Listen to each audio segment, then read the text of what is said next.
Alors dans un premier temps, je pense que le point, majeur, ça va être de revenir sur l'intégralité, des points forts, de cette finale, des différents points forts des présentations que nous avons eu l'occasion, de voir ensemble.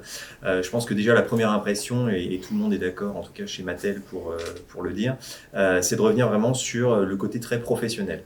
Très professionnel, on sent qu'il y a eu un travail de fond, sur ces différentes présentations. Déjà dans un premier temps, notamment, en ce qui concerne l'analyse, d'accord. Donc on sent vraiment quoi, là, que les étudiants, dans un temps imparti, ont su prendre en compte l'intégralité des éléments qui ont été fournis lors du brief et ont vraiment eu l'occasion d'analyser ces différents éléments. Donc voilà, donc ça déjà c'est un point qui est hyper intéressant pour nous parce que ça veut vraiment dire qu'on a une démarche qui est très professionnalisante du point de vue des étudiants et dans la majorité des cas, cette analyse elle a pu être retranscrite sur PowerPoint, sur présentation et également au travers de vidéos. Donc voilà, c'est déjà cette première partie d'analyse. Ensuite, il y a la partie plus présentation qui, elle, a été aussi particulièrement intéressante pour nous parce que cette partie, une fois de plus, elle a été très professionnelle. On a eu des diversités de profils qui se sont succédés au cours de la journée, mais qui ont à chaque fois répondu au cahier des charges en termes de présentation avec des éléments plus ou moins originaux d'ailleurs. Et ça a vraiment été une plus-value pour nous parce que ça a permis parfois de mettre en lumière, selon les groupes, des éléments complètement différents ou alors de donner un prisme dans une même analyse qui était différente et qui du coup nous permettait en tant que jury voilà, d'avoir tout simplement une résonance différente, une fois de plus, mais impactante, qui permet en finalité d'avoir une pluralité de profils, une pluralité d'éléments à retenir, mais en même temps une certaine concordance en différenciation des groupes. Et cette concordance, elle nous permet, nous, d'en tirer une conclusion et de pouvoir derrière la présenter au top management. En fait, c'est la perception d'un groupe qui, au travers du challenge, adopte une facilité et véritablement comment dire, c'est un groupe qui va adopter, au travers de ce Factory Game, une démarche très professionnalisante pour les étudiants et du coup très intéressante. Pourquoi ? Parce qu'elle va faire un lien, un pont avec l'entreprise. Au-delà de ça, elle va permettre aux étudiants de se focaliser pendant 4 jours, puisque je compte bien sûr la finale. Elle permet aux étudiants de se confronter à une démarche complètement différente. Cette démarche, elle va être à la fois dans le savoir-être et dans le savoir-faire. Pourquoi ? Parce que les étudiants, ils vont avoir l'occasion de travailler sur un projet qui est concret, un projet qui est donné par des professionnels de l'entreprise.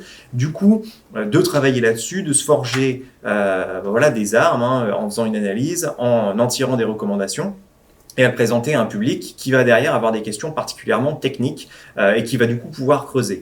Donc c'est un exercice qui est hyper intéressant pour les étudiants. Pourquoi ? Parce que voilà, une fois de plus, ils se confrontent au monde de l'entreprise et puis derrière, ils ont l'occasion déjà de se faire un petit peu une idée de comment je présente les choses, là où je veux en venir et au sein même de ce groupe, et c'est ça qui est hyper intéressant dans cette chance que donne l'école aux étudiants, c'est de travailler en mode projet, de travailler sur des créneaux très réduits, de répondre à un brief.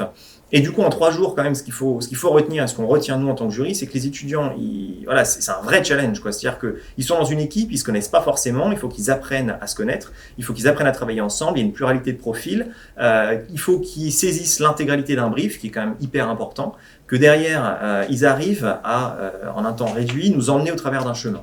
Et la plupart du temps, c'est vraiment ce qui a été réalisé, vraiment ce qui a été fait. Ils nous ont pris par la main dès le début et ils nous ont emmenés au bout de leurs idées en nous faisant passer par, une fois de plus, cette analyse, par le fait qu'ils avaient bien appréhendé notre problématique et ils s'étaient mis en mode agence.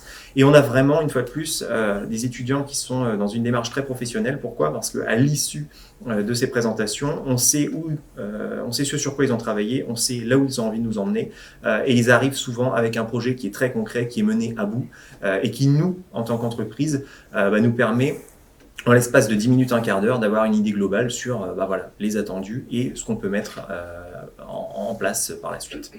Donc la finalité, tout ça, c'est que c'est une fois de plus cette perception, c'est que l'école, elle a vraiment une démarche d'accompagner les étudiants dans la vie active, de les accompagner, de les confronter au mode professionnel.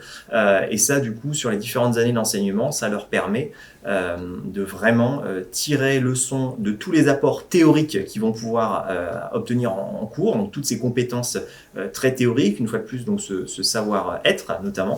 Et puis en plus de ça, d'avoir l'occasion de plonger dans le monde professionnel et de travailler travailler l'application de ces compétences sur le terrain pour que ce soit vraiment des réflexes professionnalisants et du coup travailler la prestation, le savoir-être en entreprise, tant en termes de présentation devant un public que de réponse à des objectifs ciblés.